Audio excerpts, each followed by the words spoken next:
9th math exercise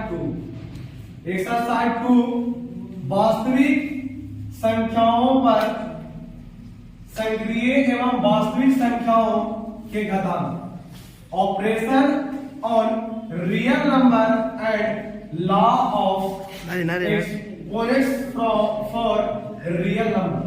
ये exercise 2 start करने से पहले हम लोग को थ्योरी समझना है। बिना थ्योरी के कोई भी चैप्टर से आपको मैथ बनाने में कठिनाइयां होगा। ये पहले हम लोग को 5, 6, 7 को ऐसा पार्ट है जो आप लोग को जानना बहुत जरूरी है। पहला है परिमेय संख्या, इंग्लिश में हम लोग बोलते हैं इसको रियल नंबर। इंग्लिश में क्या बोलते हैं? Real number. परिमेय संख्या कहता है कि ये P बटा Q के रूप में होती है, जहां P और Q पूर्णांक होता है। जहां P और Q क्या होता है? पूर्णांक होता है और Q नॉट इक्वल टू क्या होता है? ये तो हमारा परिमेय संख्या का डिस्कशन हो गया। लेकिन परिमेय संख्या को हम लोग को समझना है कैसे? ये समझने के लिए पहले देखना है कि अगर कोई भी परिमेय संख्या होगी तो उनका दशमलव प्रसार जो होता है, वो दशमलव जो प्रसार होता है वो क्या होता है? दशमलव प्रसार शांत। अगर दशमलव प्रसार शांत है तो हम लोग को समझना है कि ये संख्या कैसी होगी? परिमेय संख्या होगी। जैसे हम लोग लेते हैं 1/2। अब बताओ 1/2 को अगर हम भागा दें 2 से 1 में तो लोगों को पता चलेगा कि ये संख्या क्या है? 0.5।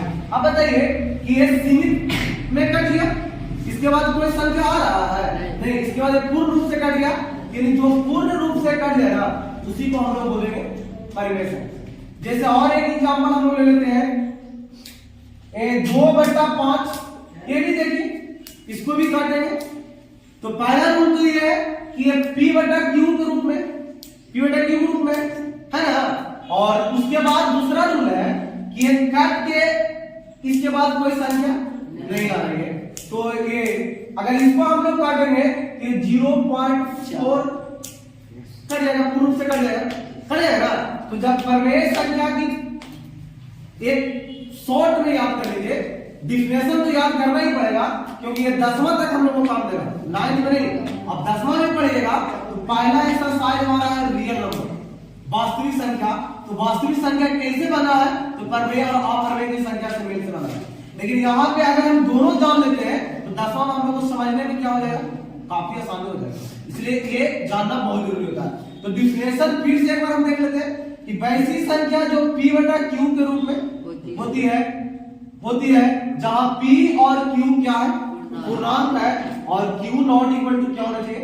0 होना चाहिए। यानी Q है ना जो कभी 0 नहीं होनी चाहिए। यानी Q यानी जो ये नीचे वाला जो होता है हुआ, ये नीचे वाला इसको हम लोग क्या बोलते हैं? हर बोलते हैं। हर जो होता है वो Q से इसको कभी भी 0 नहीं होता। अगर 0 हो जाता तो समझिए कि ये परिमेय संख्या नहीं, ये परिमेय संख्या नहीं है। आप बताओ, ये तो परिमेय संख्या समझ गया कि ये शांत होता है, पता है शांत। इसको हम लोग भागा देंगे तो ये पूर्ण रूप से कट जाए, उसी को हम लोग क्या बोलेंगे? परिमेय संख्या। अब तुम लोग ये बताओ कि हमने बोले कि बताओ बाबू 1/3 क्या है? परिमेय है या अपरिमेय?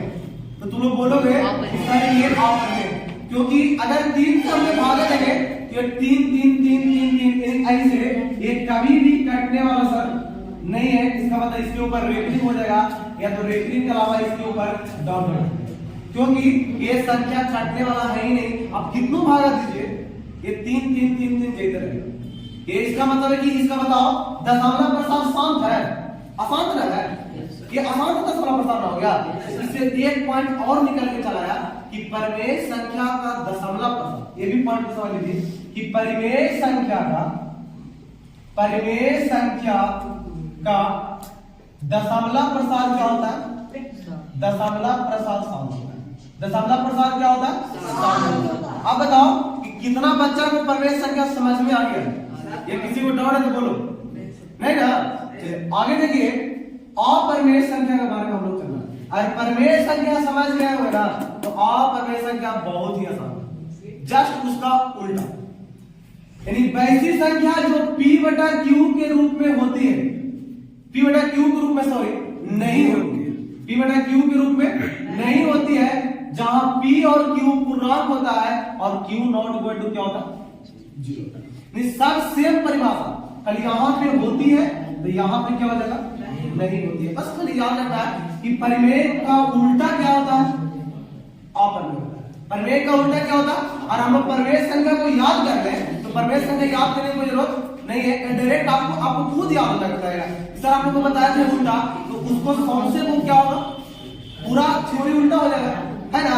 यानी वैसी संख्या जो p बटा q के रूप में नहीं होती है, जहां p और q पूर्णांक होता है, q नॉट इक्वल टू 0 होता है। आप समझना है कि अगर हम परिमेय संख्या देखिए, सबसे पहले तो परिमेय संख्या पहचानने का रूल होगा कि जितना लगभग परिमेय संख्या आप देखिएगा तो रूट में रहेगा, लगभग परिमेय संख्या किसमें रहेगा, रूट में रहेगा। जैसे रूट 3 हो गया, रूट 5 हो गया, रूट 7 हो गया, रूट 11 हो गया। बताओ अगर इसका हम वर्गमूल निकाले बाबू कि कभी पूर्ण रूप से इसका वर्गमूल कटेगा नहीं, ये दशमलव में रहेगा, और दशमलव में आने के बाद भी ये नहीं कटेगा नहीं कटेगा। तो ये क्या होता है कि अपरिमेय संख्या का दशमलव प्रसार जो होता होगा, एक पॉइंट इससे निकलता है, इसे एक पॉइंट निकला था कि पूर्ण रूप से कट गया था, इसकी दशमलव प्रसार क्या हो गई, शांत हो गई, लेकिन इसमें पूर्ण रूप से कट रहा है, नहीं कट रहा। तो इनकी अपरिमेय संख्या का दशमलव प्रसार क्या होगा, अपरिमेय संख्या का दशमलव प्रसार क्या होगा, सॉरी आसान होगा, क्या होगा, आसान होगा। बताओ इसमें दो बात हम कंफर्म याद कर लेना। पहला कि परिमेय संख्या का दशमलव प्रसार कैसी होती है, परिमेय संख्या का दशमलव प्रसार कैसी होती है, शांत